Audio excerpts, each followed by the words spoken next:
জি, আসসালামু আলাইকুম রহমতুল্লাহ। জি, hello everyone. আমরা যারা গ্রামকে প্রচণ্ড ভালোবাসি, আমার মতো গ্রামীণ পরিবেশ, শহর থেকে গ্রামে আসার উদ্দেশ্য একে একে একটাই, যে গ্রামকে উপভোগ করা। এই যে কি সুন্দর, মানে গ্রামের ঐতিহ্য আজকে আমরা ভুলে গেছি।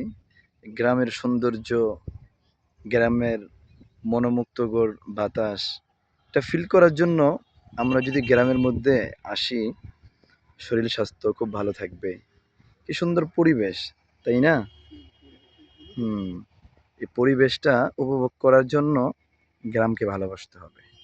যারা আমরা গ্রামের সন্তান আছি, ওই শহরে একেবারে আবাসস্থল বানিয়ে ফেলছি, কিন্তু গ্রামকে একেবারেই ভুলে গেছি।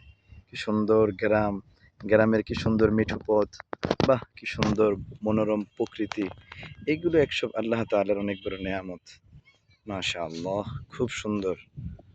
আমি গ্রামের পরিবেশের প্রকৃতির প্রেমে হারিয়ে যাই, ডুবে যাই। অসংখ্য আমার কাছে গ্রামকে প্রচুর ভালো লাগে। আলহামদুলিল্লাহ।